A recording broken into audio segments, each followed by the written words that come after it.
Terima kasih Pak Rudiat, Silakan. Coach Fahmi. Bismillahirrahmanirrahim. Assalamualaikum warahmatullahi wabarakatuh. Innal Waalaikumsalam hamdalillah, warahmatullahi alhamdulillah habbaba ilaina al-iman wa zayyanahu fi qulubina wa karaha ilaina al-kufru wal fusuq wal isyan.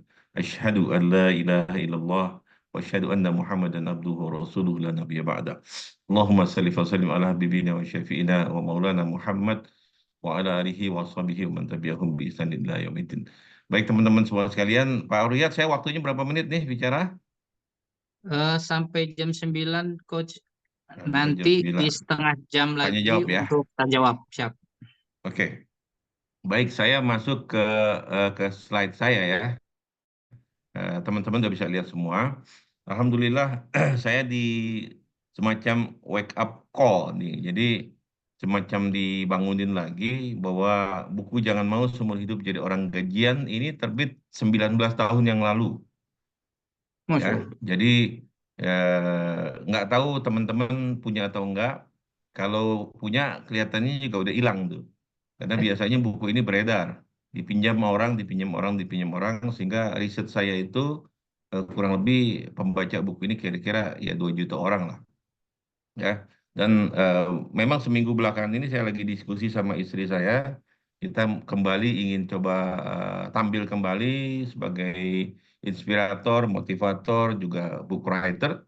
Jadi saya baru saja tadi pagi menyelesaikan menulis buku yang ke-25. Ya, nanti kalau sudah terbit saya akan info.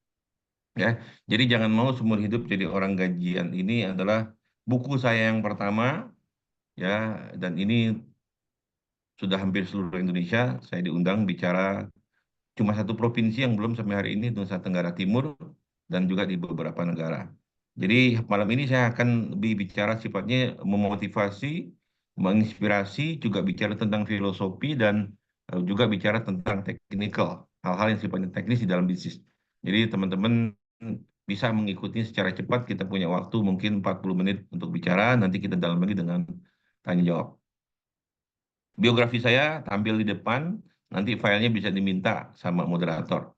Ya, saya mulai dengan, ya, ini beberapa buku yang saya tulis, dan tadi pagi baru menyelesaikan menulis buku yang ke-25, belum sempat diedit, mudah-mudahan dalam 2 minggu ke depan sudah bisa diedit, bisa terbit, dan saya lihat muka-mukanya ada yang seumuran-umuran sama saya itu, makanya buku yang ke-25 ini judulnya Second Life at 50, kehidupan kedua di usia 50 tahun. Usia saya tahun ini sudah 50 tahun lebih. Ketika dioperasi jantung merasakan sempat dalam tanda kutip mati suri selama 6 jam. Jadi makanya kalau di cover bukunya yang tampil itu dua buku masjid, Masjid Mandiri dan BUMM, Badan Usaha Milik Masjid. Jadi saya lebih banyak belakangan ini, beberapa tahun ini, menghabiskan waktu untuk bicara tentang BUMM dan Masjid Mandiri, membangun ekonomi berbasis masjid yang memang itu bidang keahlian saya di bidang ekonomi umat, ekonomi berbasis masjid. Ya. Dan buku ini, buku Jangan Mau Seumur Hidup Jarang Gajian, bukan saja sudah dinikmati, dibaca testimoni beberapa sahabat saya semacam Sandiaga Uno, Khairul Tanjung, juga dua pimpinan negara yang di box kecil itu Mahathir Muhammad dan Presiden Jokowi. Jadi dua kepala negara ini menjadi saksi, dan saya juga diundang sempat beberapa kampus mengajar di Malaysia sebagai dosen tamu, juga di Thailand, Australia dan segala macam. Jadi ini buku, nanti kalau teman-teman yang punya, saran saya dibaca lagi. Kalau yang belum punya, dipesen. Cuman sayangnya buku ini sudah tidak lagi dalam bentuk fisik, jadi adanya bentuk PDF. Nanti saya kirimkan PDF-nya, karena untuk biaya cetak buku sekarang sudah terlalu mahal. Dan ini kajian-kajian saya, sempat saya mengundang Sandiaga Uno. Ya, ini kalau nggak salah di Masjid Bank Indonesia nih, dihadiri kira-kira waktu saya mengundang Sandiaga Uno ada kira 2.500 orang. Ya, jadi kita akan hidupkan kembali Majelis Taklim Wirausaha, dan sekarang berganti menjadi Badan Usaha Milik Masjid. Akan rutin, mungkin sebulan sekali. Insya Allah mudah-mudahan bulan September sudah bisa terlaksana. Oke, saya akan mulai dengan satu statement di halaman 3 buku saya yang jangan mau seumur hidup jadi orang kejian, saya tulis satu mantra. Jadi ini mantra sudah 19 tahun, tidak ada yang bisa membantahnya. Jadi mantra itu berbunyi satu hal yang saya jamin, suatu saat Anda pasti kehilangan pekerjaan. Apakah karena pensiun? Jadi orang yang pensiun pasti pekerjaannya hilang. Dipecat, ya apalagi nggak punya kerjaan. Atau perusahaan tempat Anda bekerja bangkrut. Jadi kalau perusahaan kita bangkrut, ya kita kehilangan pekerjaan. Nah, buku saya ini mengajak Anda untuk berpikir kemudian bertindak sebelum masa itu tiba. Jadi kehilangan pekerjaan, pensiun atau dipecat atau perusahaannya bangkrut, Anda pasti kehilangan pekerjaan. Nah, buku ini dari awal memang mengajak untuk berpikir kemudian bertindak. Jadi saya ajak think dulu, berpikir dulu, and then act, kemudian bertindak sebelum masa itu tiba. Karena kebanyakan saya lihat orang-orang itu setelah hilang pekerjaan atau setelah pensiun baru bingung. Setelah pensiun, dia bingung mau ngapain. Atau begitu dia dipecat, baru bingung. Atau kita tidak pernah tahu bahwa tiba-tiba terjadi namanya COVID-19, yang tiba-tiba saja banyak perusahaan bangkrut, dan sekarang juga di Cikarang, banyak sekali perusahaan yang bangkrut, baru mereka bingung. Makanya buku saya ini mengajak Anda untuk berpikir, mempersiapkan diri, kemudian bertindak sebelum masa itu tiba. Jadi ini adalah kalau bicaranya, ini buku antisipatif. Buku ini harus dibaca oleh kita, bagi antum yang mau pensiun, sebentar lagi pensiun, termasuk bagi anak-anak kita. Anak-anak Anda yang sekarang menjadi anak milenial atau zilenial, ini buku ini sangat baik untuk dibaca. Dan ternyata kalau kita lihat hari ini, dengan perkembangan zaman yang sudah masuk ke zaman AI, Chat GPT, kemudian Sora, dan segala macam, bahwa buku ini tetap menemukan relevansinya. Bahwa buku ini akan terus relevan setiap zaman karena pasti di setiap zaman itu ada orang yang pensiun, ada yang kehilangan pekerjaan, atau dia dipecat, atau perusahaannya bangkrut. Nah, jadi buku ini adalah sifatnya inspiratif, motivatif, dan juga teknikal. Karena di buku yang, jadi buku ini tebalnya 523 halaman, yang sudah edisi revisi yang keberapa tuh? Revisi yang kelima atau keenam, tebalnya sudah 523 halaman. Jadi nggak mungkin dalam waktu 1 jam ini saya bisa menyampaikan semuanya. Tapi saya menyampaikan inti-intinya, dan mohon maaf ya, ini sedang flu, sedang batuk, jadi mungkin agak terganggu sedikit. Ya, jadi ini yang pertama ingin saya sampaikan, menyadarkan antum semua, bapak-bapak yang masih bekerja, yang sebentar lagi pensiun dan pasti pensiun, juga menyadarkan untuk menyampaikan kepada anak-anak kita, saran saya baca bukunya, persiapkan dirinya, dan song-song zaman yang baru. Ya, di buku saya di halaman 74, ini saya mencantumkan tren 1.000 tahun terakhir. Jadi saya mencoba meramalkan tren 1.000 tahun terakhir. Jadi bicaranya ini 10 abad. Ya, pada awalnya orang-orang itu yang berkuasa itu ya para pendeta-pendeta, para agamawan, ya, eh, tahun berapa tuh. Jadi terus bergeser, bergeser, bergeser, ya. Jadi kekuasaan pada awalnya itu, yang berkuasa itu ya kaum rohaniawan, ya. Karena apa? Orang-orang itu mampu membaca dan menulis. Itu tahun 1000. Di tahun 1455 ditemukan mesin cetak, kemudian pengetahuan bisa disebarkan kepada orang lain, maka dari agama bergeser ke politik, ke filsuf-filsuf. Kemudian 100 tahun kemudian, politisi mulai berkuasa, kemudian dibuatlah birokrasi. Bergeser lagi tahun 1970, penemukan microchip komputer. Ya, politik bergeser ke ekonomi. 1995, ekonomi begitu penting, sehingga banyak presiden-presiden, ya, perdana menteri, selama masa itu sangat singkat, ya, bergeser. Dan di tahun 2020 ini, saya bicara buku ini ditulis tahun 2005, dan pada tahun 2020 keseimbangan kekuasaan bergeser dari birokrasi menjadi wirausaha. Dan sekarang bergeser lagi. Ini di tahun 2000 kan, 2020, nanti di 2030, 40, 50 kelihatannya memang para pengembang-pengembang aplikator, para programmer-programmer komputer, para ahli-ahli AI, para ahli blockchain, para ahli chat GPT, mereka itu yang akan memimpin dunia ini. Ya, jadi itu 1.000 tahun terakhir. Jadi bahwa ke depan kita harus ngerti yang namanya AI, artificial intelligence, kita harus mengerti yang namanya chat GPT, kita harus mengerti yang namanya blockchain, itu nggak bisa dihindari. Ya, saya udah umur 50 tahun ini masih tetap mengikuti tren-tren berkembang kemana. Jadi saya kemarin baru ketemu adik saya, baru pulang ke Indonesia, saya tanya tren ke depan bagaimana Andi? Dia bilang namanya eh, Web3. Baru dengar pasti. Jadi ke depan itu ada yang namanya Web3. Sekarang ini Web 2.0, nanti tahun depan itu akan muncul yang namanya Web3, dan Web3 itu adalah kombinasi antara AI, Artificial Intelligence, antara blockchain, antara ChatGPT dan segala macam itu akan tergabung jadi satu bahasa program. Jadi 2025 ke atas, maka orang-orang yang akan menguasai dunia yang akan menjadi orang-orang kaya adalah orang-orang yang menguasai Web3. Jadi saya note dari sekarang, coba cari di googling apa itu Web3, pelajari Web3, apa itu AI, pelajari AI, apa itu Chat GPT, apa yang namanya AI engineer.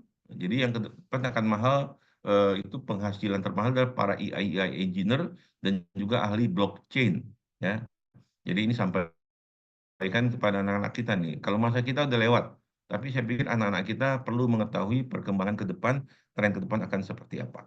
Kalau kita mau tanya, saya mau tanya sama teman semua, siapakah orang terkaya di Indonesia dan di dunia? Ya komentar, di dunia deh. Saya tanya, sekarang orang terkaya di dunia siapa? Ada yang tahu? Saya langsung jawab. Orang terkaya di dunia saat ini yang namanya Elon Musk. Dia terkaya di dunia lagi karena tiba-tiba aja saham Tesla-nya naik. Nomor dua, setelah Elon Musk siapa? Larry Ellison. Yang ketiga siapa? Renaud Ambran. Renaud Ambran ini yang punya merek-merek Louis Vuitton, Zara, dan segala macam. Ini tahun ini. Tahun 2023, orang terkaya di dunia siapa? Renaud Ambran. Setelah Renaud Ambran siapa? Elon Musk. Setelah Elon Musk siapa? Larry Ellison. Setelah itu siapa? Bill Gates. Setelah itu siapa? Warren Buffett. Jadi orang terkaya di dunia itu orangnya itu-itu saja. Nah, bagaimana dengan di Indonesia? Di Indonesia itu orang terkaya di Indonesia sekarang kembali lagi Budi dan Rudi Hartono yang punya Jarum dan Bank BCA, nomor satu, nomor dua. Nomor tiganya Prayogo Pangestu. Nomor empatnya Lu Tokong, pengusaha batu bara. Itu tahun ini. Tahun 2003 siapa yang paling terkaya? Paling kaya tahun 2003 namanya Prayogo Pangestu. Nomor dua siapa? Nomor dua Budi Rudi Hartono. Nomor tiga siapa? Lu Tokong. Ya, Khairul Tanjung nomor tujuh. Jadi ternyata orang terkaya di Indonesia dan di dunia itu orangnya itu saja. Urutannya geser-geser tuh, naik turun, naik turun, naik turun, naik turun. Dan dipastikan mereka itu semua adalah pengusaha. Mereka semua adalah entrepreneur. Ya, jadi orang terkaya di Indonesia dan di dunia itu adalah pengusaha. Saya kasih bocorannya lagi. Jadi ini hasil riset saya ya. Jadi orang terkaya di dunia dan di Indonesia adalah para pengusaha. Orangnya itu saja urutannya, ntar naik, ntar turun, ntar naik, ntar turun. Jadi kira-kira 10 besar atau 25 besar orangnya itu saja. Dan mereka menguasai 10 industri. Mereka menguasai 10 industri. Jadi kalau antum ingin jadi orang terkaya di dunia atau di Indonesia, maka kuasilah industri ini atau masuk ke dalam industri ini. Apa saja industrinya? Pertama itu telekomunikasi, perbankan, keuangan, properti, kemudian lifestyle, fashion, kemudian pertambangan, mining. Jadi ada 10. Nanti bisa di googling dengan judul mau jadi orang terkaya di dunia atau di Indonesia, masuki bisnis ini. Jadi keywordnya adalah mau jadi orang terkaya di dunia, masuki bisnis ini. Saya bikin tulisan, saya masukin di blog saya itu. Jadi ada orang-orang terkaya di dunia, di mereka menjalani bisnis di 10 industri itu. Jadi ya begitulah kalau kita ingin jadi orang terkaya di Indonesia atau di dunia, maka kita hanya bisa menjadi orang terkaya di Indonesia dan di dunia ketika kita menekuni 10 industri. Di luar itu ya jadi orang kaya, tapi tidak bisa menjadi bilioner. Top 100 worst billionaires. Di Indonesia, eh, inilah orang-orangnya. Ya, jadi orang terkaya di Indonesia dan dunia itu adalah pengusaha. Ya, jadi topik kita malam ini saya bicara motivasi, inspirasi, filosofi, dan juga teknikal. Nah, pertanyaan saya, kan banyak yang kerja nih, berapa penghasilan Anda seumur hidup? Jadi nanti iseng-iseng buka Excel, katakan sekarang Anda gajinya berapa? Gajinya 5 juta, 6 juta, 7 juta, 10 juta, 15 juta, 20 juta. Tulis 2024 gaji Anda katakan berapa? 10 juta. 2025 naikkan gaji Anda 10%. Kalau sekarang 10 juta, nanti 10% berarti 11 juta. Nanti 2026 naikin lagi 10%. Terus naikin 10%. Sampai Anda pensiun. Bahkan prediksi sampai Anda mati. Karena kan rata-rata usia hidup orang Indonesia itu adalah 74 tahun. Sekarang Anda umurnya berapa? 50, kemudian bikin prediksi sampai 74. Gajinya naikin terus 10% tiap tahun. Pakai Excel kan bisa ditinggal ditarik doang ya. Copy paste naik, tarik sampai 74. Naikin 10%. Kenyataannya tidak mungkin gaji setiap tahun naik 10%, kan begitu. Nah, begitu ditarik, naik 10%, kemudian jumlahkan. Kira-kira berapa Anda punya uang? Kalau nggak dimakan, duitnya disimpan aja, Anda punya uang berapa? Ya, jadi berapa penghasilan seumur hidup?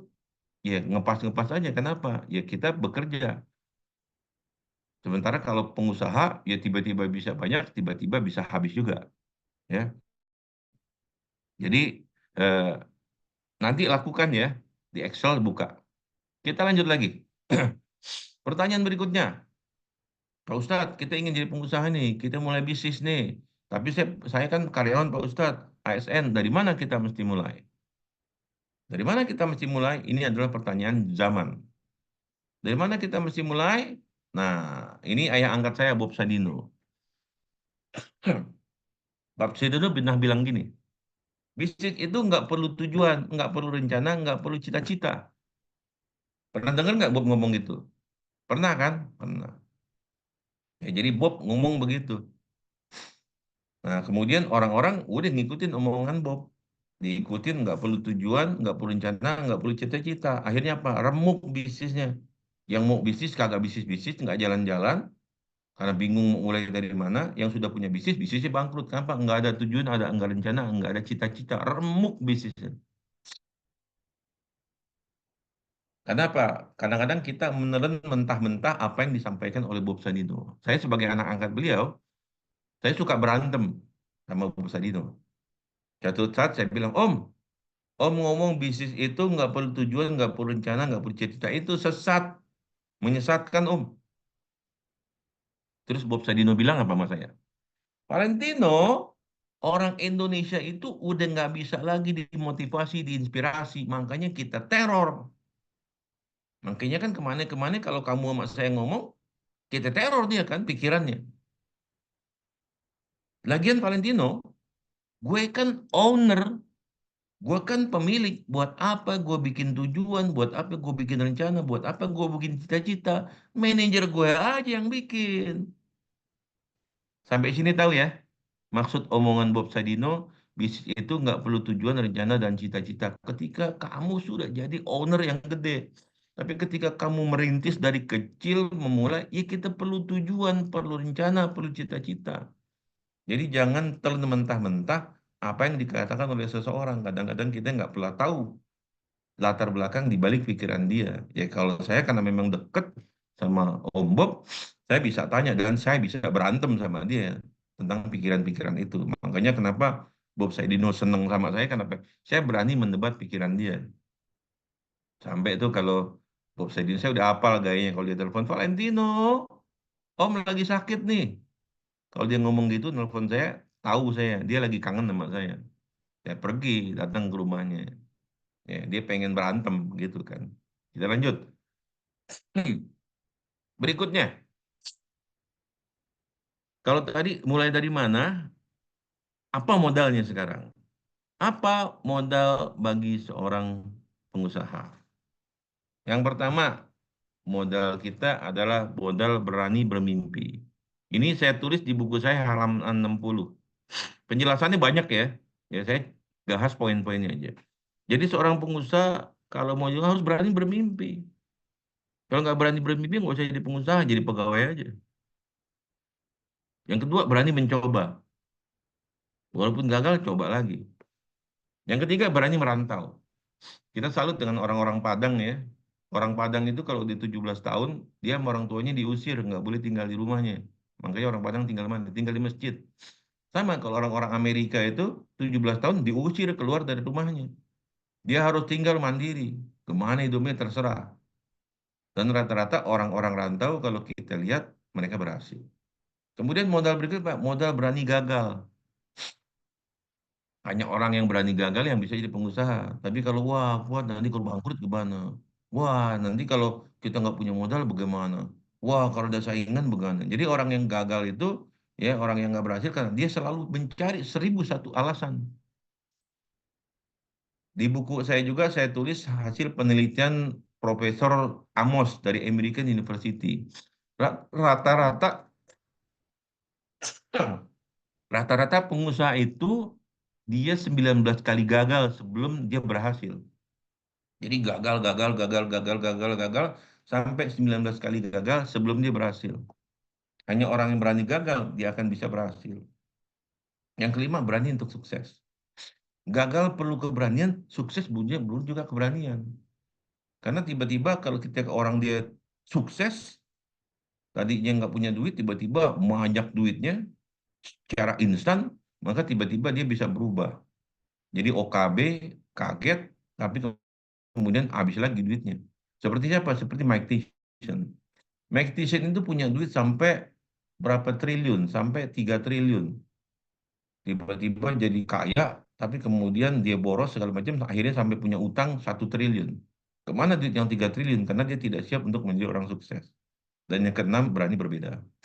Orang yang sukses itu jadi pengusaha, dia berani berbeda. Mungkin orang bilang gila dia. Orang bilang dia aneh.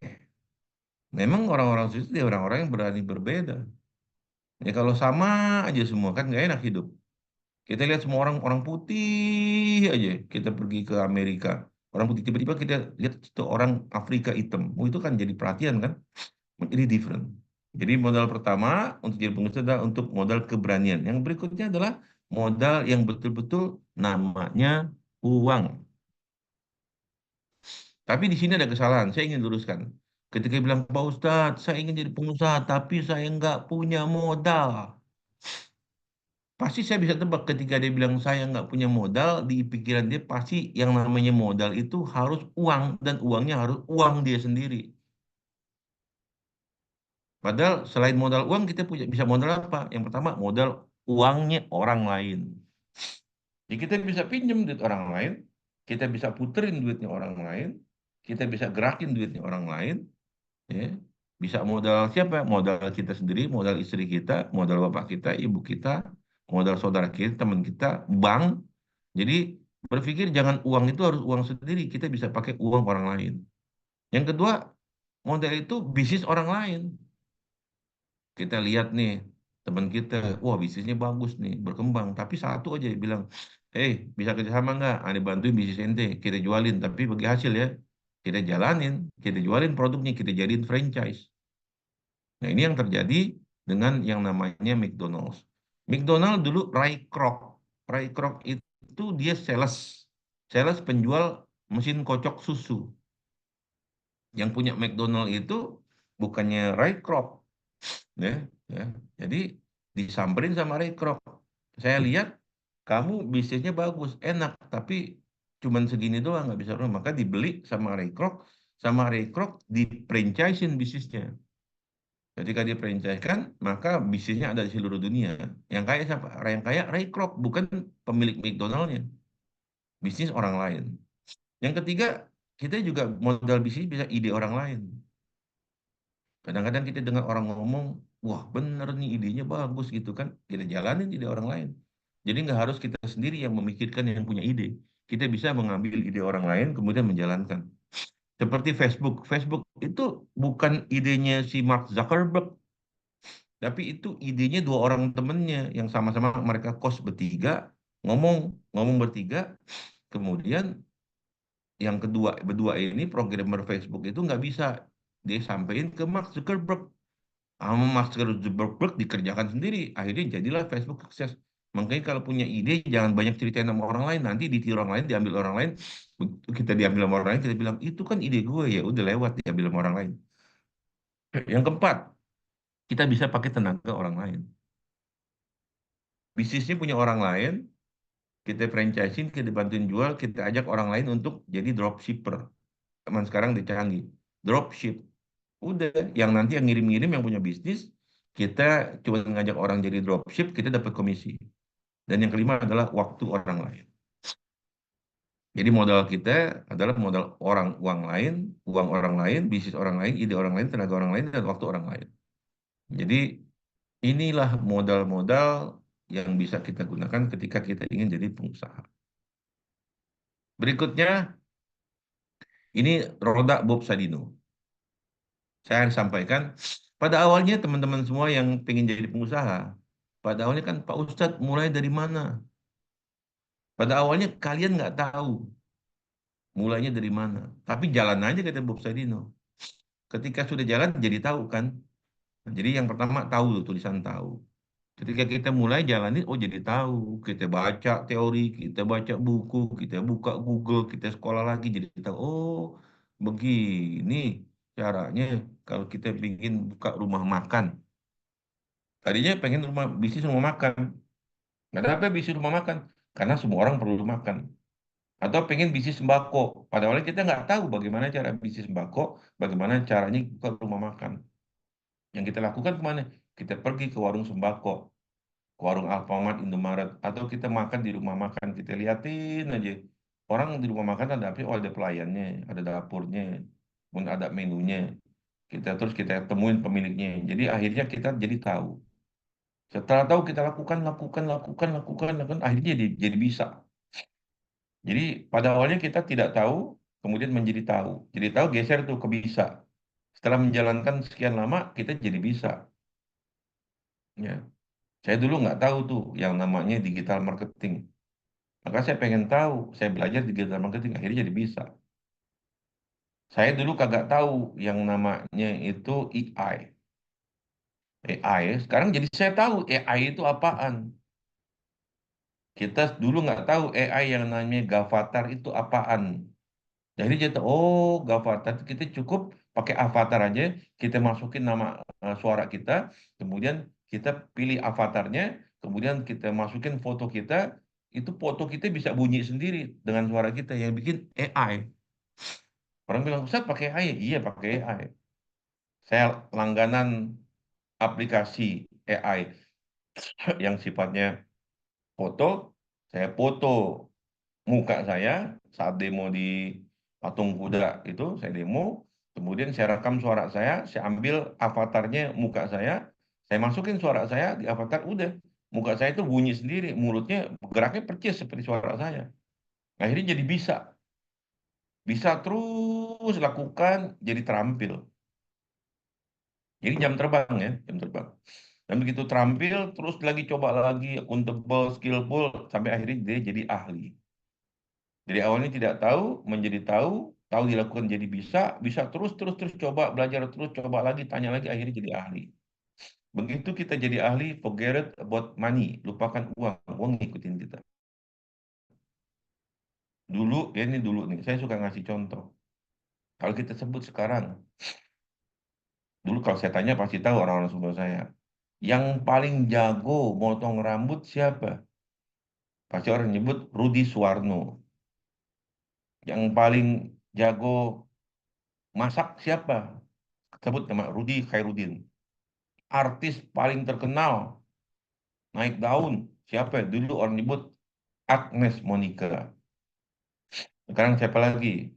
Pelawak paling terkenal masuk akhirnya jadi anggota DPD namanya Komeng. Kenapa?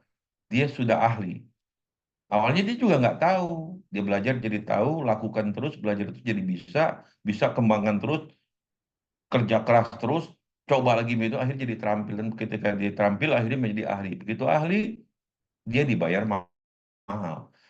Begitu ahli, forget it about money. Lupakan duit, duit ngikutin kita. Kenapa orang nggak punya duit? Karena dia kagak ahli. Makanya tugas kita ini mengembangkan diri kita sampai menjadi level ahli. Dan untuk menjadi level ahli itu diperlukan ada aturan namanya 10,000 hours rules. Aturan 10.000 jam. Jadi aturan 10.000 jam itu kita melakukan hal yang itu juga persis sama, kembangkan terus, gali terus, kaji terus selama 10.000 jam. 10.000 jam itu setara dengan 8 sampai 9 tahun. Jadi untuk ahli pada bidang tertentu, kita butuh fokus di situ, nggak geser-geser antara 8 sampai 9 tahun. Nanti kalau 8 9 tahun, ya sudah, ya duit ngikutin kita. Nggak ada kata terlambat ya, nggak ada kata terlambat. Ya, kita udah muda atau lagi tua, nggak ada kata terlambat. Kita bisa lakukan itu.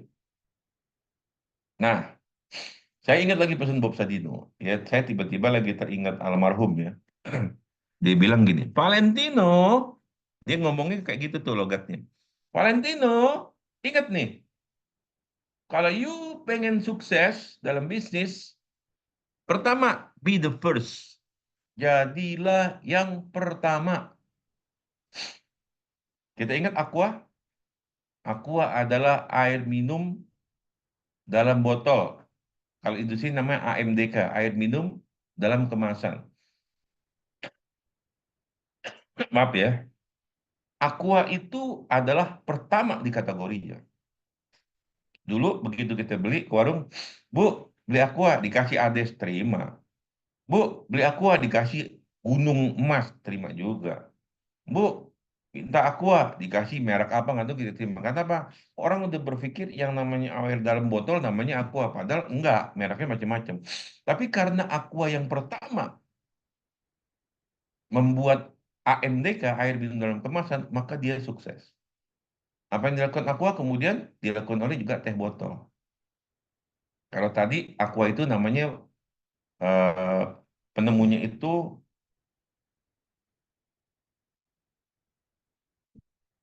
Pak dulu saya ingat-ingat lupa ya. Pak Tirto, Pak Tirto Utomo itu penemu Aqua. Kemudian apa yang dilakukan oleh Aqua diikuti oleh teh botol. Teh botol adalah pertama orang yang memasukkan ke dalam teh ke dalam botol namanya Pak Sosro Wardoyo.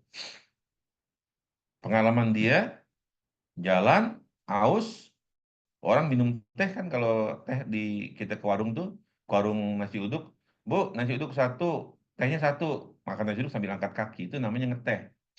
Tapi kemudian Pak Sosro ini punya ide, dia masukkan teh ke dalam botol, dikasih gula, jadi tehnya manis, teh botol, dikasih merek Sosro. Namanya dia Sosro Wardoyo. Maka teh botol Sosro laku, laku. Sukses, sukses. Kenapa? Dia pertama di kategorinya. Be the first. Banyak lagi contoh-contoh yang lain.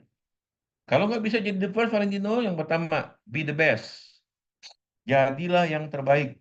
Kalau kita ingin sukses sebagai pengusaha, jadilah yang pertama. Yang kedua, jadilah yang terbaik. Ketika orang sudah jualan Aqua, kemudian ada Ades, kemudian ada lagi Pristine, kemudian ada lagi Le Minerale, dan segala macam, macam-macam orang jualan minuman AMDK, air minum dalam kemasan, tapi kemasannya plastik, krek, krek, krek, krek, jelek.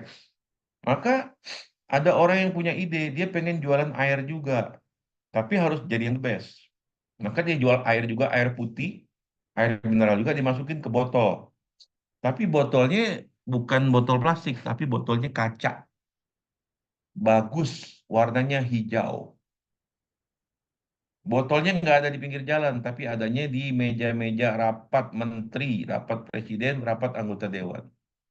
Namanya Equil. Ingat ya, Equil. Saat itu harga Aqua satu gelas 2.500, satu botol Equil harganya 17.500. Equil menjadi the best. Harganya berkali-kali lipat, padahal sama isinya air putih juga. Tapi begitulah, kalau nggak bisa jadi yang pertama, maka jadilah yang terbaik. Kita coba pertama udah banyak, yang terbaik udah ada, udah nggak bisa juga. Maka kata Bob Sadino, yang ketiga, kalau you nggak bisa jadi the first, the best, maka yang ketiga, be different. Jadilah yang paling berbeda. Saya kasih contoh air tetap ya. Aqua, air putih biasa, botolnya plastik. Harganya 2.500. Kemudian Equil, air putih biasa, tapi di dalam botol, botolnya warnanya hijau, beling, adanya di meja-meja rapat kabinet, menteri, di depan meja-meja anggota dewan dan meja pada direktur perusahaan. Maka ada orang yang punya ide, kalau gitu different bagaimana? Dia jualan air juga, sama. Tetap jualannya jualan air. Tapi airnya bukan air putih. Airnya warnanya orange. Rasanya rasa jeruk. Dikasih butir-butiran bulir-bulirnya. Ada bulir-bulirnya. Namanya pulpy orange. Different. It is different. Very different. Tapi sama substansinya air. Tapi airnya rasa jeruk. Dalamnya ada bulir-bulir jeruk. Botolnya kecil, lebih kecil dari Aqua. Kalau Aqua itu kira-kira 600 mililiter, dia 500. Botolnya keras. Ya different. Sukses nggak Pulpy Orange? Sukses. Sukses nggak Aqua? Sukses. Sukses nggak teh botol? Sukses. Sukses nggak Equil? Sukses.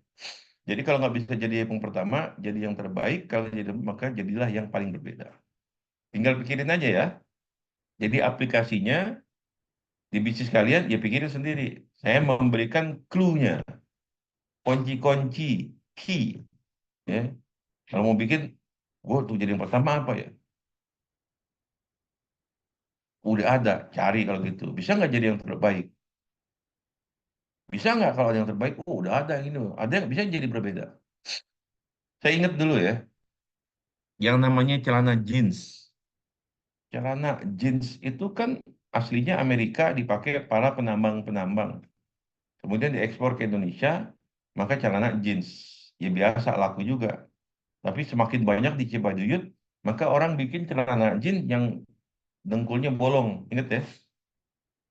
Dia bikin different kan? Ada anak-anak muda yang selengean, beli celana jeans, bolong dengkulnya. Laku nggak laku? Tapi ada juga orang yang nggak suka. Maka dia punya ide lagi, dia bikin celananya biasa, jeans seperti biasa, bagus, tapi dikasih bordiran mawar. Bordiran untuk kayak perempuan banget gitu kan. Laku nggak? Laku karena apa? Dia bikin itu jeans itu jadi different. Ya, oke kita lanjut. Pertanyaannya, Ustadz, udah nyoba begini begitu, coba ini, coba itu, coba ini, coba itu, gagal Pak Ustadz. Jika gagal, coba lagi. Jika jatuh, bangkit. Kan nggak semuanya berhasil Pak Ustadz. Bagaimana Pak Ustadz kalau kita gagal? Ini saya tampilkan dari buku saya ya. Pertama, kalau kita gagal, bangkit lagi. Bangkit. Nggak ada orang ceritanya langsung berhasil. Tadi saya bilang, hasil penelitian Profesor De Amos dari American University, bahwa seorang yang sukses pengusaha itu setelah bangkit, dia gagal sebanyak 19 kali. 19 kali gagal. Ini penelitian riset di Amerika oleh Profesor De Amos. Jadi kalau banyak orang kalau kali coba gagal, ya gagal kapok. Ya udah, memang dia nggak bakal jadi pengusaha. Baru sekali gagal, kapok. Makanya mulai jangan dari yang gede, kecil-kecil dulu. Mulai dari 100.000, bikin nasi uduk, bangkrut. Coba lagi, jualan apa? Jualan empek-empek, modal 150, bangkrut. Jadi jangan orang banyak yang modal langsung gede. Bikin rumah makan, ngutang ke bank, jadikan SK, pinjam sama kantor koperasi, 300 juta, jalan 6 bulan, bangkrut, tutup, kapok langsung. Kata bini, kata lakinya, kata bininya, makanya abi, makanya ayah, Wong dibilang juga apa? Kenapa? Dia mulai langsung gede, langsung kapok, sakit. Kenapa? Begitu bisnis bangkrut, utangnya dikejar-kejar kan? Dikejar sama debt collector, dikejar-kejar sama bank, dikejar-kejar sama koperasi. Ya, bangkit lagi. Ya. Yang kedua, ambil hikmah dan jangan menyerah. Pelajari kenapa bangkrut, kenapa gagal, ya, kenapa amsyong gitu kan. Ambil hikmahnya, jangan menyerah. Wa ma asu min rohillah ilal qaumil kafirin. Dan tidak ada yang putus asa dari rahmat Allah kecuali orang yang kafir. Ya. Jadi ambil hikmahnya, apa hikmahnya? Apa kesalahan yang kita lakukan? Jangan terjadi lagi di situ. Walaupun kadang-kadang kita kejeblos di situ lagi. Yaitu manusiawi. Ya. Ambil hikmah, jangan menyerah. Setelah itu apa lagi? Coba terus sampai sukses. Karena kita nggak pernah tahu di titik mana kita sukses. Ibarat ini jari di 5 nih. Kita berjalan dari kelingking nih. Kelingking, manis, tengah, telunjuk. Nah kadang-kadang kita udah sampai jari telunjuk nih, kita berhenti, nyerah. Padahal sebentar lagi kita sampai jempol, top.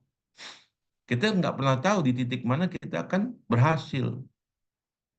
Cuman kebanyakan kita karena memang sudah nyerah. Bilang tuh kan, Umi bilang juga apa? Udahlah, kagak bakat deh kamu jadi pengusaha. Udah kerja aja yang benar, jadi pengusaha, jadi karyawan yang benar, naikin jadi direktur. Emang gampang jadi direktur. Jadi coba terus sampai sukses. Jadi never ever give up. Jangan pernah menyerah. Jadi orang-orang yang sukses memang adalah orang-orang yang kadang-kadang kepala batu. Ya, Thomas Alva Edison. Thomas Alva Edison itu dia bikin bola lampu 9.999 kali bangkrut, ya nggak nyala sampai 10.000 baru nyala. Kemudian Jefferson, Thomas Jefferson itu jadi senator gagal terus sampai umurnya 57-an baru akhirnya jadi presiden juga.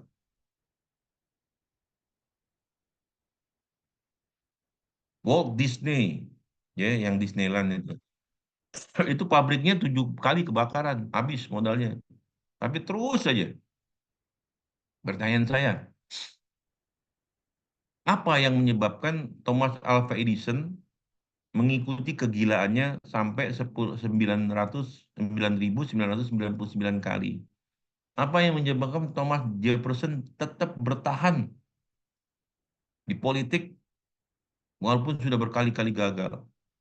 Apa yang menyebabkan Walt Disney udah habis duitnya, pabriknya kebakaran 7 kali masih terus aja sampai sukses?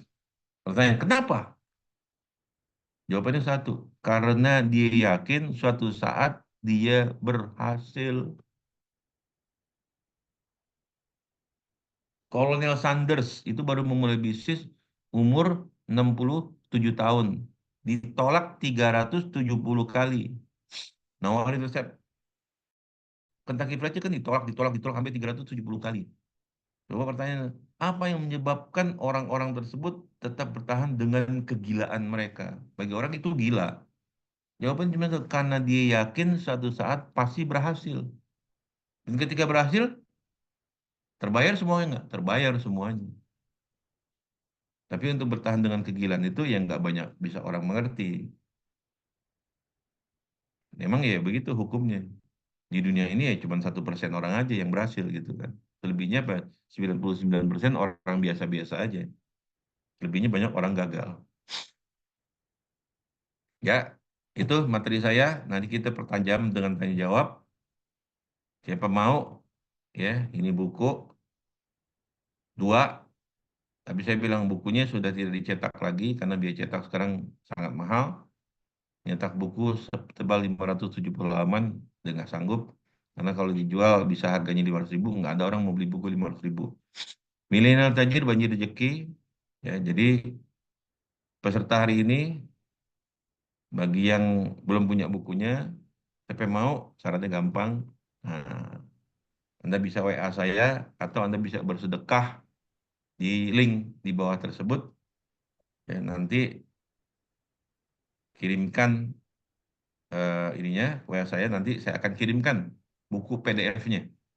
Yang tadi Milenial Tajir Banjir Rezeki bisa tinggal dicetak bukunya. Ya kalau nyetak kira-kira ya sekitar 70 ribuan lah ya. Kalau buku Jangan Mau nggak bisa dicetak kan. Kalau dicetak bisa harganya bisa ratusan ribu. Ya. Tapi paling nggak bisa dibaca saja ya.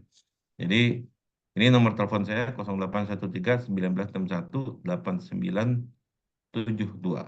Ya, 0813 1961 8972. Ya ini pengantar.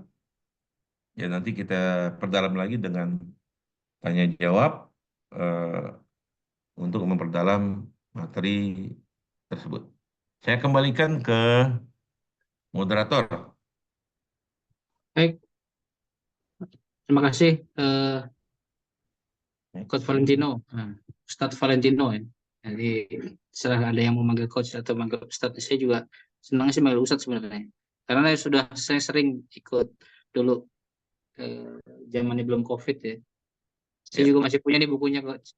Oh, masih Ustadz. punya ya, Coba wah luar biasa. masih Biasanya orang punya udah dulu. hilang, Kita masih taruh. dipinjam nggak dibalikin, biasanya Itu begitu. juga punya punya istri, karena karena saya nikah, istri punya itu, ya udah saya baca. Oh gitu. Jadi Jadi yang beli istrinya ya. istri ya. Baik, teman-teman sekalian, ya tadi sudah di eh, pengantar yang luar biasa dari eh, Ustadz Valentino yang memberikan semangat untuk kita agar mau terbuka ya, eh, cara pandang kita gitu ya dalam menyikapi kehidupan ini gitu ya, bahwa ya orang yang gajian pasti akan kehilangan gajinya gitu pada ketika masa waktu dia pensiun, untuk pasti itu ya. Tapi kalau orang yang berusaha, selama dia mau usaha, dia insya Allah ada rezekinya gitu. Bahkan dulu pernah ada itu Ustadz yang eh, Ustadz Salim Afillah bilang pernah begini, eh, kenapa nggak boleh jadi PNS, karena PNS itu kurang takwanya gitu. Karena rezekinya disangka-sangka gitu. Rezekinya disangka. Nah, orang gajian rezekinya disangka-sangka. Kalau orang yang berusaha itu bertakwa itu rezekinya nggak disangka-sangka gitu. Nah, Ya, ini yang iya, mudah-mudahan kita juga sambil yang sudah masuk ke dalam dunia memang kepegawaian, masuk ke dalam dunia ini, kita tetap harus punya semangat juga ya buat berusaha agar kita tidak iya. mengandalkan gajian kita doang Itu gitu tadi ya. kan saya suruh ngitung berapa penghasilan Anda seumur hidup. Nah, Kenapa saya keluar dari Garuda Indonesia sebagai manajer termuda dan tercepat di bidang Garuda Indonesia?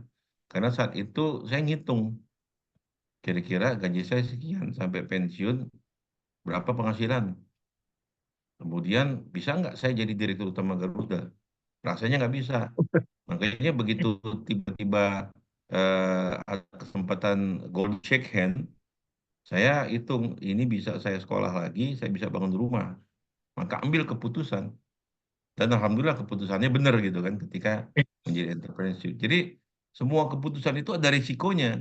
Jadi kalau saya bilang kita membuat keputusan mengambil keputusan itu atau tidak itu nggak salah. Dua-duanya benar. Tapi yang penting kita harus tahu konsekuensi akan keputusan kita. Ya, kalau saat itu saya masih bekerja di Garuda, yang jelas atasan saya pensiun masih tetap jabatannya segitu-gitu aja. Jadi eh, ya begitu. Eh, iya, Gak ada yang salah dengan keputusan kita, tapi kita harus tahu konsekuensi atau akibat dari keputusan kita itu terhadap diri kita apa. Bertanggung jawab ya. Intinya kita bertanggung jawab terhadap tanggung jawab. keputusan yang kita buat. Baik, yang mau bertanya langsung kepada Ustadz Valentino, silakan menekan tombol raise hand-nya ya. Nah, tombol raise hand-nya di eh, terms. Kita coba eh, curhat ya, sama mungkin ada yang bagaimana cara mulai ataupun mau langsung coaching langsung di rumahnya Ustadz Valentino ya, nanti bisa langsung dijawab. Tapi begini, Ustadz Valentino, saya ini Ya, punya eh, ada nih sekarang fenomena bahwa teman-teman yang pegawai karena merasa khawatir takut gagal gitu ya. hmm, Akhirnya mereka-mereka ini terjebak pada apa tuh, bukan terjebak, mungkin tergiur pada hmm, hal-hal yang bersifat tinggal modal 2,6 juta gitu ya. Wah, iya, ini ya kayak gitu ya. Salam luxury gitu ya. Tergantung pada hmm, MLM waktunya hilang. MLM yang mungkin ya akhirnya bukan menjadi karya dia sendiri gitu, ataupun malah malah jadinya terjebak gitu, tergiur malah akhir terjebak gitu. Nah, itu yang fenomena ini yang banyak di Ya, di teman-teman ya, mungkin ya. Saya juga kurang, saya tahu saya itu karena sampai diparodiin ada orang yang parodikan malah jadi lucu-lucuan gitu ya di sosmed gitu ya untuk jadi apa kayak seperti itu. Ustaz, gimana Ya, Ustaz? emang begitu. Penyakitnya adalah ada orang yang pengen cepet kaya, ya, secara instan. Kemudian ada juga orang yang greedy, serakah. Banyak nonton orang-orang yang flexing, kemudian dia pengen seperti itu. Akhirnya apa? Jadi tidak rasional. Tidak rasional, udah naruh duit 50 juta, begitu taruh langsung hilang duitnya. Kenapa? Karena memang ada orang-orang tertentu yang ngeliatin ada fenomena orang-orang yang serakah, orang-orang yang pengen cepet kaya, itu jadi mangsanya dia. Jadi kalau kita mau bisnis, berpikirlah rasional. Tiba-tiba izin, Pak, nanti ini Bapak taruh duit di saya nih, Pak. Ini nanti sebulan kita kasih 3%. Wah, 3% kan? Wah, dia pikir kalau taruh di bank aja setahun cuma 6%, ini sebulan 3%. Kita tanya, bisnis apaan yang 3%? Benar dikasih 50 juta. Bulan pertama dikasih 3%. Bulan kedua dikasih 3%. Bulan keempat dikasih 3%. Kan dia senang tuh, diajak temennya kan. Taruh sini Hmm. nih, gue naruh 3%, 50 juta dapat 3% sebulan. Padahal dia nggak tahu, itu 3% duit dia sendiri dibalikin sama yang punya kan. Kalau kasih 3% sebulan aja kan 36%. Setahun kan, masih duitnya Ya. dia tuh. Kan 3 tahun baru habis duitnya 100% kan. Sementara dia ngajak teman-temannya kan, ngajak makin banyak. Ini jadi terjebak jadi skema Ponzi, penipuan. Jadi eh, kita jangan serakah, kemudian bahwa mencari uang itu susah. Jadi jangan mudah mengeluarkannya. Jadi berhitung-hitung dulu. Jadi tidak ada yang namanya cara instan, bahkan makan mie instan pun harus dimasak dulu kan kayak gitu. Jadi rasional lah dalam rasionalitas dalam kita berbisnis. Makanya perlunya kita dekat sama Allah itu supaya kita terhindar dari orang-orang yang semacam kayak gitu. Karena penipu-tipu itu berkeliaran. Bahkan yang tertipu itu bukan orang biasa. Megawati, Hamzah Has, O.C. Kaligis, bahkan Bill Gates itu juga pernah ketipu sama Rupert Murdoch gitu kan. Jadi orang-orang yang super kaya pun pernah ketipu juga. Apa? Karena ada sifat keserakahan dalam diri kita, sifat ingin instan dalam diri kita, dan itu yang dibaca oleh orang-orang yang memang mencari mangsanya dengan cara seperti itu. Jadi lebih Ya. baik memang di situ tumbuh bertahap ya, bertahap gitu kan. Jangan cepet-cepet. Baik, ada yang sudah resen, Pak Samsul, silahkan Pak Samsul yang silahkan bertanya. Mas,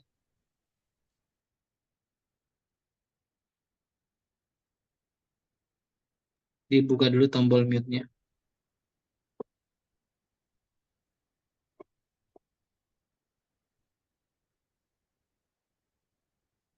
Pak Samsul bisa,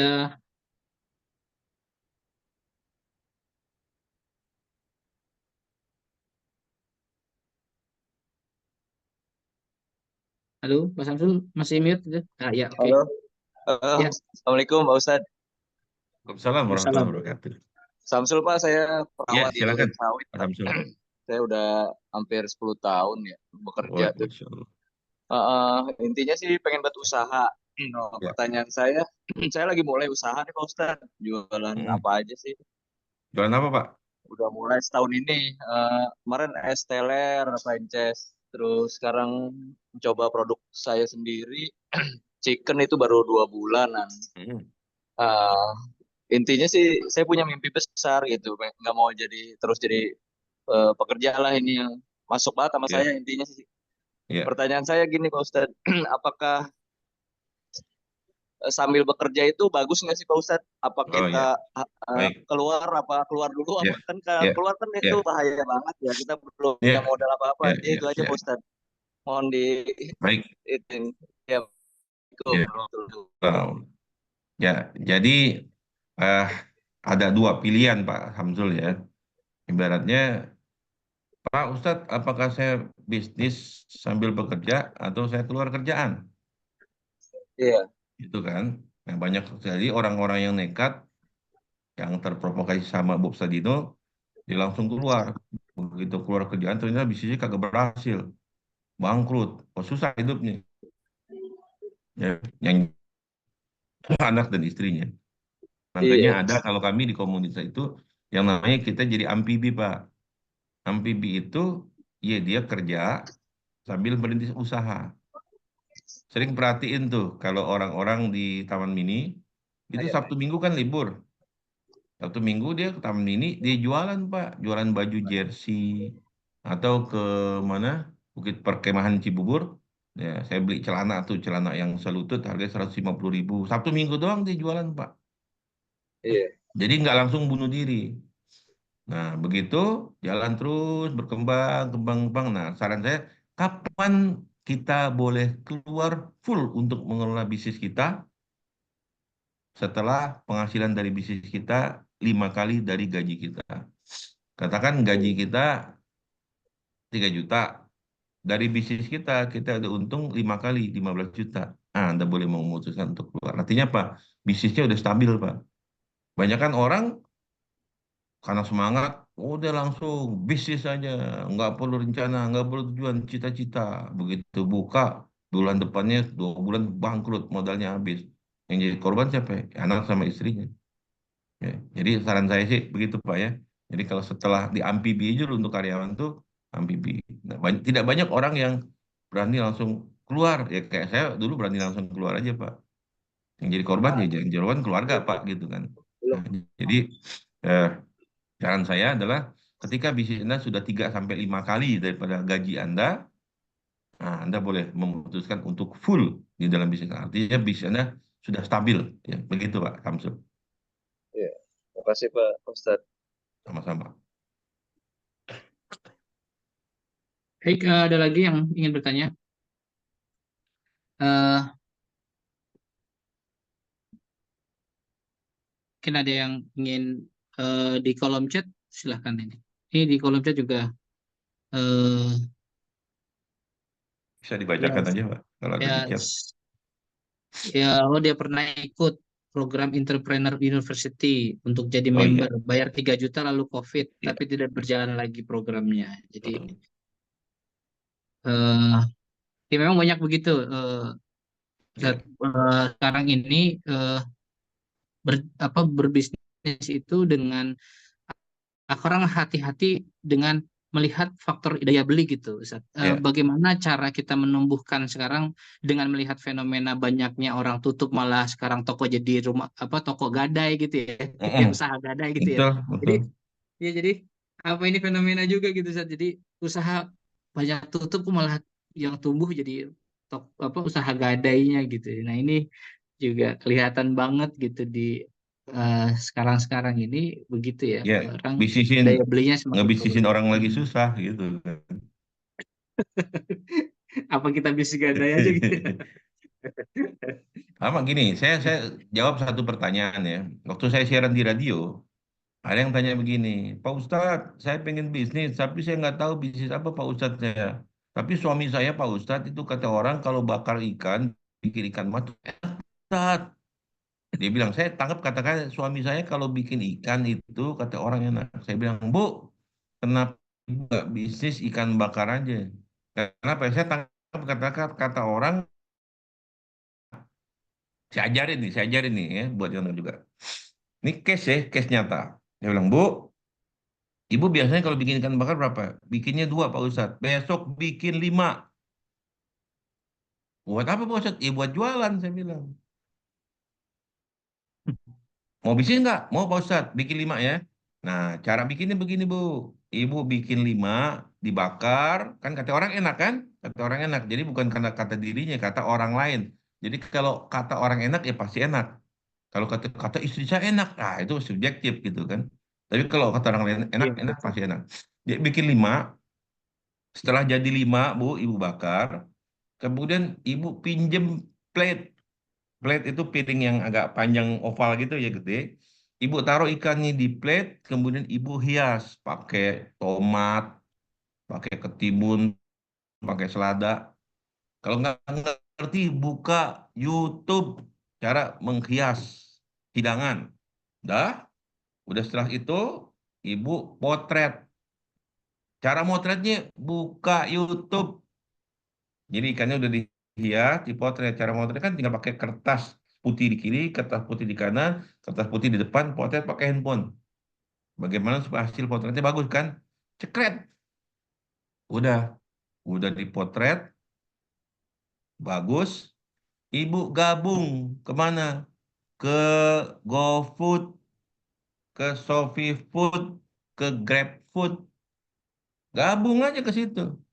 Kenapa? Karena kalau di GoFood kan udah ada pembelinya kan. Kadang-kadang kalau kita beli GoFood, kita cari yang terdekat kan. Cari terdekat, begitu cari terdekat kepilih kita. Ini kasus istri saya nah, mau nyari makan, dia buka GoFood, dicari kebab. Dapatlah namanya kebab cinta.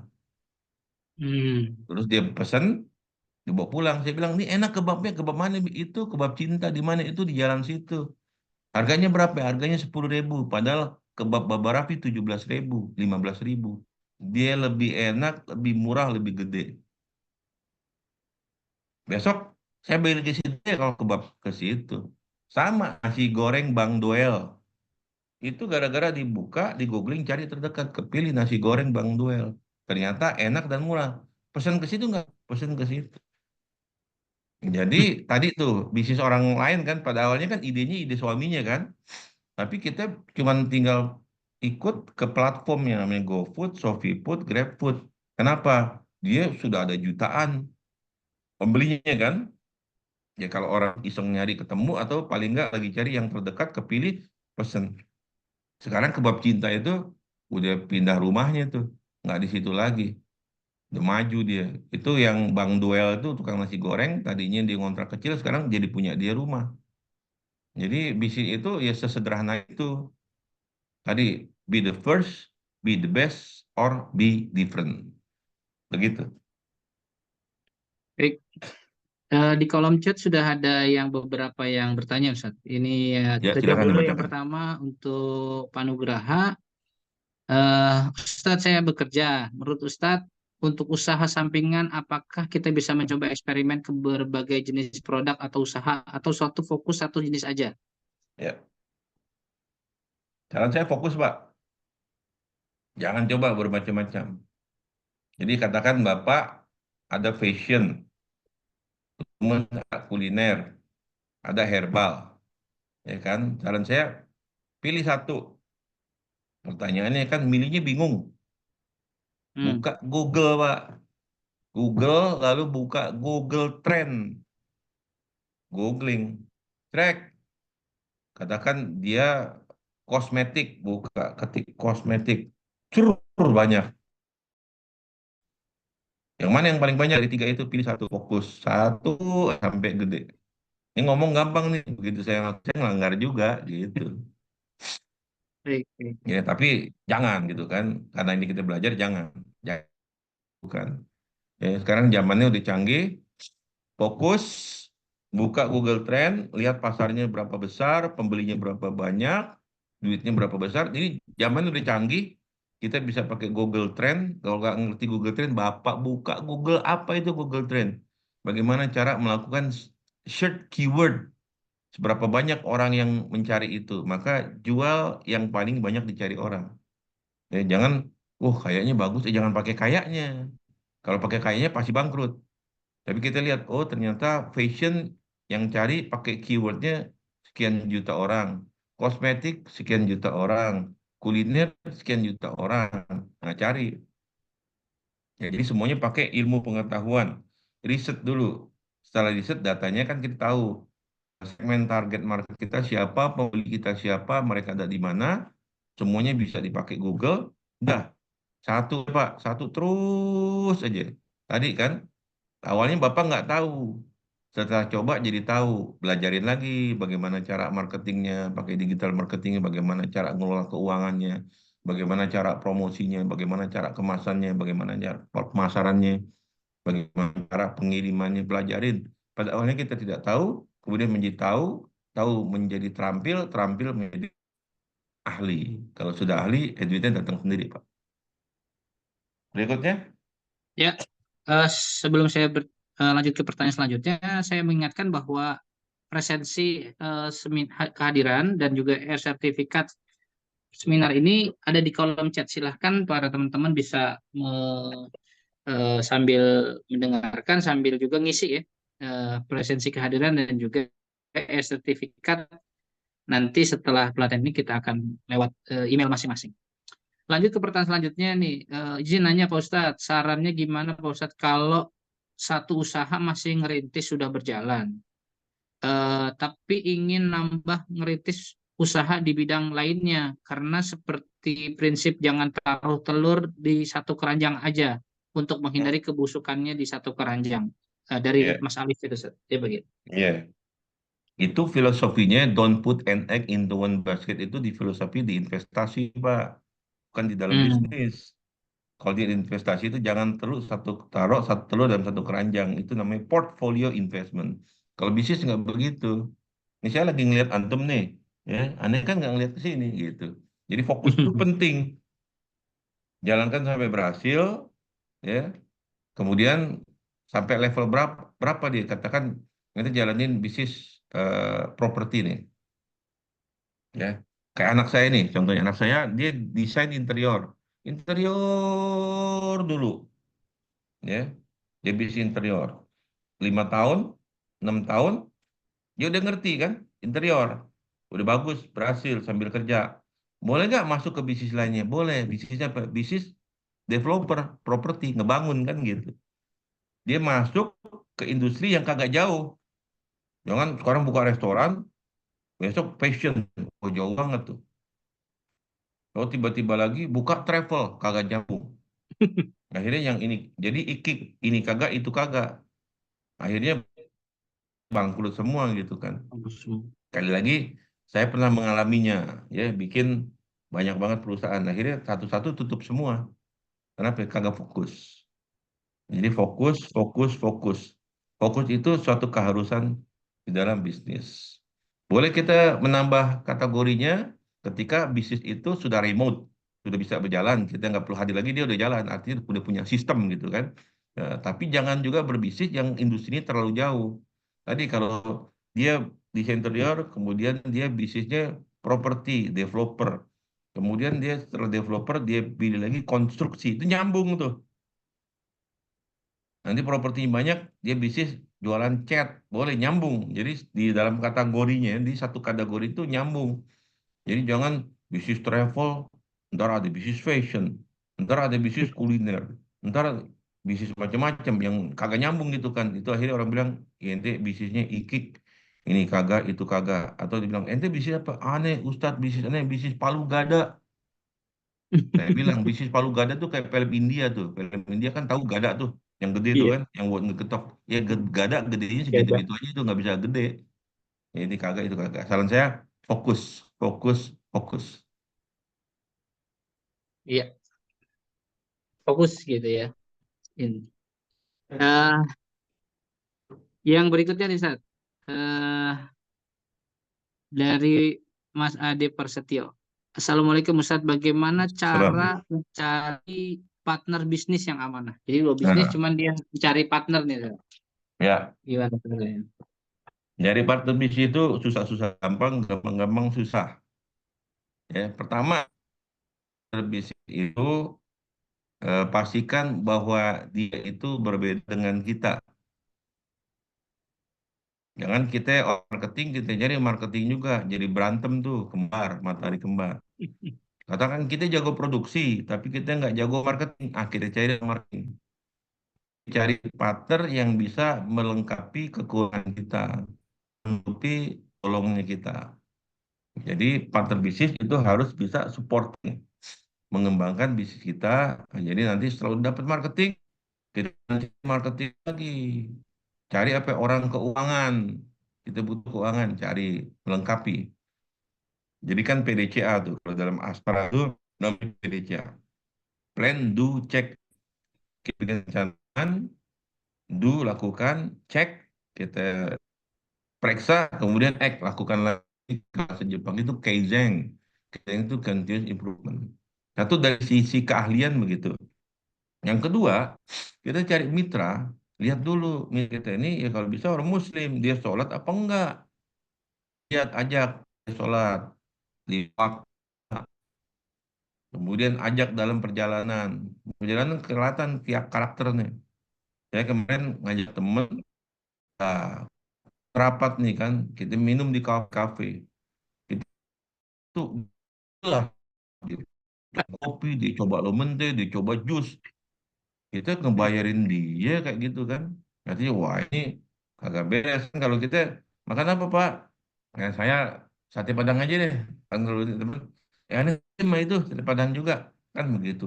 Jangan kita sate Padang. Bapak, Pak, saya minta, minta sirloin. Jadi eh, cari temen yang begitu. Kemudian ajak dia perjalanan dalam 3 hari. Mabit, nginep. Kelihatan dia baca Quran apa enggak. Jadi kita lihat akhlaknya. Ya, jadi Ya. lihat perilakunya, kemudian lihat akhlaknya juga. Kalau ternyata, oh bagus nih, teman kita sholatnya tepat waktu, jam malam kita tidur, dia bangun sholat tahajud, kita dibangunin, dia baca Quran pagi-pagi habis subuh, dia baca doa, ya segala macem. Jadi ya ini bisa jadiin partner. Jadi kenali siapa partner kita. Nah itu referensinya bisa baca buku Your Life, Your Legacy, Roger Hamilton. Ya, jadi kalau saya ini orangnya seorang kreator. Nah orang kreator itu harus dibantu oleh orang namanya supporter. Saya create, saya bikin program, tapi kadang-kadang saya udah nggak jadi orang yang ahli dalam menjalankan program. Maka saya perlu orang eksekutor. Nah kalau di Stephen itu namanya, saya ini termasuk thinking extrovert. Maka tinggi ekstrovert harus didampingi oleh siapa? Oleh orang feeling, orang macam-macam. Jadi itu nanti semuanya bisa di googling ya, bisa di googling kita cari Roger Hamilton, judulnya Your Life, Your Legacy, artikelnya bisa dibaca. Nanti ada tesnya juga.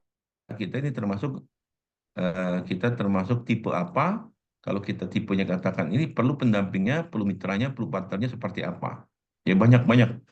Ya, jadi memang kalau saya tanya nih semua, ini pertanyaan klasik saya selalu tanya dimanapun bagi calon pengusaha atau pengusaha. Pertanyaan satu, apakah pekerjaan yang paling penting, sekali lagi, apakah pekerjaan yang paling penting bagi seorang pengusaha? Karena mau jadi pengusaha kan, atau sudah jadi pengusaha kan? Pertanyaannya, apakah pekerjaan yang paling penting bagi seorang pengusaha? Jawab,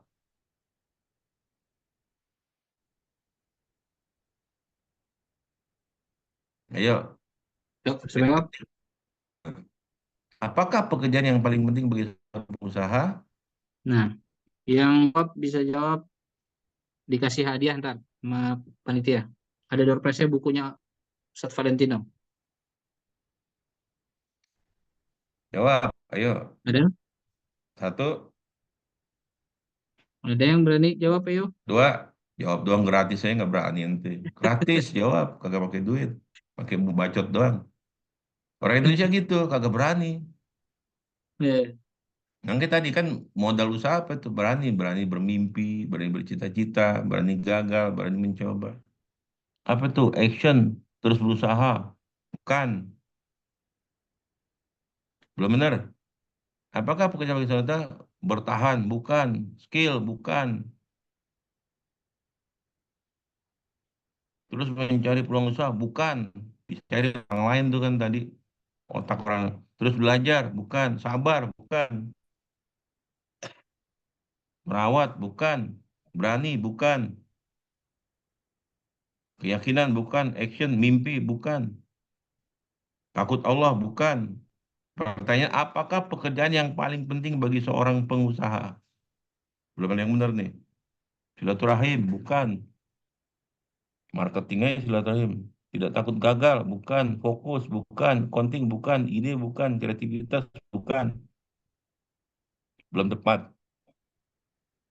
Dagang, perencanaan? Bukan. Marketing langit? Bukan. Mimpi? terus. Bukan.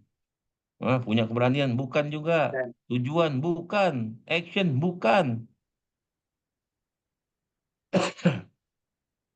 Semangat? Bukan.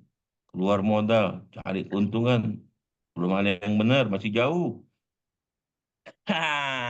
Itu dia tuh. Berpikir. berpikir. Benar Wah, tuh, kasih dia betul. hadiahnya. AFR itu ya, Pak. Pekerjaan terpenting bagi seorang pengusaha adalah berpikir. Dia harus berpikir bagaimana usahanya maju, bagaimana cari orang yang tetap, berpikir bagaimana bikin sistem bisnis, berpikir bagaimana cari modal. Jadi pekerjaan yang paling penting bagi seorang pengusaha adalah berpikir. Benar. Karena bisnis punya kita yang mikirin. Jangan harap orang lain mikirin. Saya orang nih marketing, berpikir bagaimana dapetin marketing. Saya belum punya ahli keuangan nih, berpikir bagaimana punya orang keuangan. Saya kurang modal nih, berpikir bagaimana cari modal. Jadi berpikir adalah pekerjaan yang paling penting Paling penting. bagi seorang pengusaha. Karena hal-hal Ya, yang lainnya sifatnya teknis. Setelah itu filosofinya dulu tuh, berpikir itu filosofisnya. Kita punya produk, kagak bisa masarin, kan butuh marketing. Bagaimana cara mendapatkan marketing yang bagus? Ternyata dapat marketing, jualannya 10. Bagaimana supaya biar jualnya jadi 100? Mikir lagi kan tuh. Di-challenge terus. Jadi benar tuh tadi dapat hadiah tuh. Pekerjaan ya, yang paling penting bagi seorang pengusaha adalah berpikir. pikir. Ya, yang pertama benar menjawab adalah Pak Atet. Alhamdulillah nih. Nanti Pak di panitia Pak Atet ya. Nah, silakan nanti kontak panitia biar dikasih buku Ustadz Valentino gitu ya. Baik, ada yang ingin bertanya lagi pada teman-teman semua? Eh, biar eh, Usaha masa depan. Usaha masa depan apa? Jadi hmm, nanti googling juga. Googling ya. Jadi memang harus berusaha. Kita pengusaha harus berusaha. Cari nanti di googling bisnis-bisnis yang akan mati 10 tahun yang akan datang. Dan kira-kira cari juga bisnis-bisnis yang akan bersinar di masa depan. Googling. Tadi saya udah kasih tuh yang namanya Web3, betul. Metaverse, kemudian juga AI, kemudian ChatGPT Engineering, terus apa lagi? Blockchain, ya. Bingung-bingung deh, ente. Cari pokoknya gitu ya. Ya, jadi zaman ini sudah begitu canggih, tinggal kita buka, saya tinggal buka aja ChatGPT.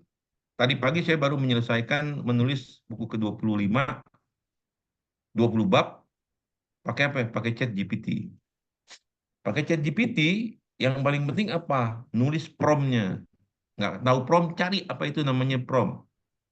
Makanya ke depan yang dibutuhkan bukan AI-nya, karena semua orang akan bisa menggunakan AI, tapi bagaimana menjadi AI engineering. Nah, itu profesi akan menjadi profesi yang mahal, AI engineering.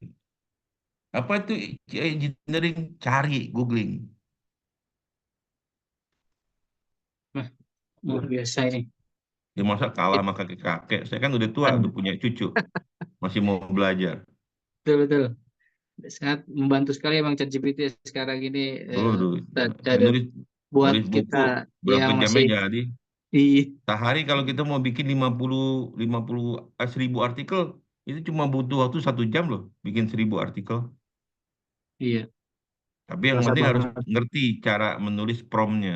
Apa itu PROMT namanya? Prompt. Ya, memang tapi ke optimalisasi prompt itu sekarang memang jadi juga kita harus pelajari juga ya, Coach ya. Oh Jadi iya, nanti agar saya belajar lagi ambil agar kursus agar nulis prompt, cara nulis menulis prompt promptnya yang karena doang aja intinya kalau salah nulisnya hasilnya salah juga hasilnya gitu. salah, hasilnya agak beda gitu ya, Nggak tajam dan memang nggak harus tajam. diedit lagi nanti. Ya, iya Tapi paling betul nggak betul. untuk 70% 80% ya mendekati lah. Iya, Makanya perlu oke. sentuh lagi human. Jadi tetap mesin itu tidak bisa mengalahkan manusia. Kita pakai ChatGPT nih, itu artikel. Track. Jadi buatkan saya 3 artikel tentang membangun ekonomi berbasis masjid. Enter. Chat muncul artikel pertama. Bla bla bla bla bla. Terus kita ketik lagi. Tolong berikan saya saran dan kritik tentang artikel pertama. Kagak bisa dijawab. Nggak bisa. Jadi ChatGPT prompt itu dia cuman ngumpulin data dari seluruh dunia, ngambil cuman nyusun doang, tapi mengkritik nggak bisa Ya, dia. Jadi satu kelemahannya daripada IA itu karena dia Nggak bukan bisa human. dikritisi, Ya, bukan dia human. nggak bisa mengkritisi. Yang Oke, makanya oke, bisa mengkritik betul. human, feeling, perasaan. Iya, Tapi nggak tahu ya, nanti kalau tiba-tiba AI itu sudah sampai dia bisa bukan cuma think like a human, tapi feel like human, wah ngeri deh kita. bisa bisa kita langsung ini ribut sama robot ntar. Iya, bisa bersama robot kita. Robot tersinggung gitu kan. Robot tersinggung, baper ya. Tapi kan filmnya udah nonton belum tuh? Kan ada filmnya tuh. Saya tonton Iya betul. filmnya tuh. Jadi Oh kelihatannya iya iya memang iya. ke depan akan seperti itu. Ada Seperti itu ya di Netflix ya, ada ada tuh tentang robot yang robot dia punya GPT. punya feeling gitu, Iya. pengen dicintai segala macam. Akhirnya dia membunuh tuannya sendiri karena memang ya belum punya perasaan dia. Tapi saya pikir itu kan impian yang kelihatannya kan sudah sampai untuk berkomunikasi segala macam. Kelihatannya kalau dia bisa, ya nggak tahu lah. Tapi bagaimanapun juga, ya manusia bukan Tuhan gitu kan. Iya. Tapi saya yakin suatu saat akan sampai juga ke situ. Karena manusianya terus berpikir tadi itu ya, itu Ya, ya, namanya Sora. terus berpikir. Film itu Sora. Sora Suara. itu merubah teks jadi video.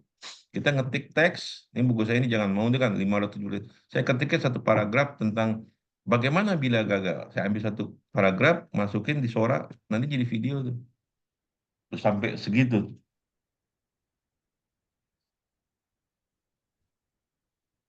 Baik, ada lagi teman-teman yang ingin bertanya kepada ini, yang ingin resen? Sudah menunjukkan setengah 10 kurang 5 menit.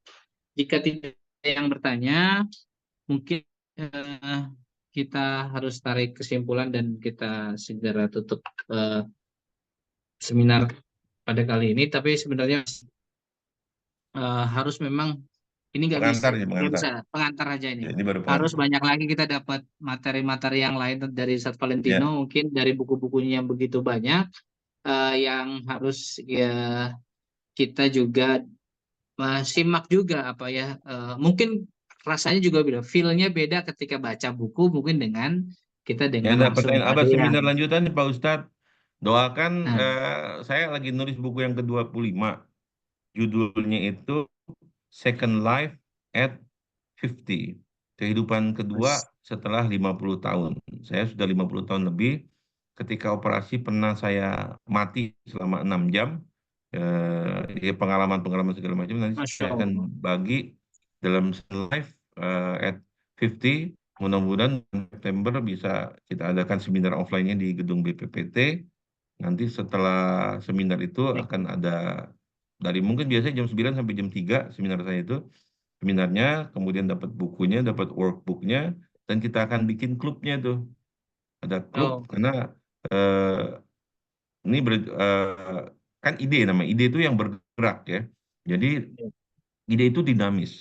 Ya, ini kan ide dari istri saya, akhirnya saya tindak lanjuti bahwa teman-teman istri saya kan masih reunian dengan teman-teman SD, SMP, SMA. Jadi seumur kita ini punya masalah. Kita kan punya Hmm, keahlian, keahlian kita makin tinggi. Kerja kita yang bekerja kan udah jadi direktur utama, jadi direktur sekolah, bilang jadi doktor, jadi profesor, segala macam. Kita punya keahlian yang banyak, tapi kita kadang-kadang bingung mau kemana. Makanya perlu komunitas kan. Bisa betul. jadi ini begitu kita komunitas, wah ternyata ini ada klub yang hobinya main sepeda. Ini hari ini teman-teman istri saya yang SD ini touring dia. Touring dari Jakarta ke Bogor. Nah, Uh, jadi bisa jadi itu klubnya jadi kita bikin klub yang hobi touring, touring, yang hobi sepeda, sepeda, yang hobi IT, IT, dan kadang-kadang tuh punya keahlian kan bisa kita berdayakan untuk umat kan. Jadi hmm. eh, kadang-kadang kita begitu udah pensiun 50 tahun mau ngapain lagi gitu ya. Jadi insya Allah share life kehidupan kedua setelah 50 tahun ya insya Allah udah dapat sambutan tuh tadi itu. Insya Ya, Allah doakan. ya, kita doakan mudah-mudahan Ustadz Valentino terus berkarya buat untuk banyak umat ini ya, gitu ya. Karena memang Amin. karena itu bagusnya di MPP itu Ustadz. Jadi Ya orang-orang yang termasuk mau itu pensiun MPP tuh juga. Iya. MPP itu kadang-kadang cuman pelatihan buka toko. Buka toko paling mah bisa, pelatihan buka toko, Iya. pelatihan Dia buka bingung setelah toko. itu mau ngapain. Akhirnya ditawarin Iya, usaha macam-macam, duitnya hilang. iya, pelatihan buka toko ini. Iya, Ya kunci teh. iya, iya. Ya, Insya Allah. baik, Ustaz Valentino, insya Allah kita nanti mungkin ke depan panitia dan kita ini berkoordinasi lagi untuk bisa Silakan menghadirkan kalau mau pelatihan-pelatihan yang mampir ke rumah lebih saya di Depok. spektakuler ya, Ya, insya Allah. mau ke rumah saya di Nah, Depok, tapi koordinasi dulu 1 hari sebelumnya. oh, siap. Hmm. Insya Allah, Ustaz. Baik, karena waktu sudah malam, eh, kita tutup seminar kita kali ini. Dan juga jangan lupa saya ingatkan lagi untuk teman-teman yang belum isi presensi kehadiran dan juga untuk mengisi sertifikatnya nanti, gitu ya. Nah, bagi juga yang mau bukunya tadi Ustadz Valentino, akan menghubungi lewat panitia, ya. Juga nanti kita kolektif pembeliannya, nanti biar langsung kita langsung kontak Ustadz Valentino untuk agar buku-buku ini bisa langsung kita praktikkan ya, buat baca di rumah dan praktikkan sama keluarga. Siapa tahu keluarga bareng-bareng ingin bikin buka usaha untuk bahagian keluarga juga gitu. Jazakallah khairan kepada Ustadz Valentino. Sama-sama. Barakallah, mudah-mudahan terus jadi berkah ilmunya buat bangsa dan negara ini, umat juga. Sekian, saya tutup dengan pantun. Raffi Ahmad beli burung cendrawasih, istrinya Raffi namanya Gigi. Cukup sekian dan terima kasih. Semoga berjumpa lagi. Terima kasih. Mohon Baik, maaf. ya, kita tutup dengan lafaz hamdalah. Ya, alhamdulillah. Alhamdulillahirrahmanirrahim. Dan doa kafaratul majlis. Subhanallahumma wa bihamdika. Asyhadu an la ilaha illa anta astaghfiruka wa atubu ilaik. Sekian dari saya, mohon maaf atas segala kekurangan. Wabillahi taufiq wal hidayah. Assalamualaikum warahmatullahi wabarakatuh. Assalamualaikum. Pamit ya, izin. Ya, Ya, Assalamualaikum. makasih Ustaz. Jazakallah khair, Ustaz. Baik, teman-teman semua, terima kasih. Saya tutup link ini seminar urusan ini. Sekian, Assalamualaikum warahmatullahi wabarakatuh. Mohon maaf pamit. Pak Budi, terima kasih. Pak Haji Budi, Ustadz Didik, Ustadz Fahmi,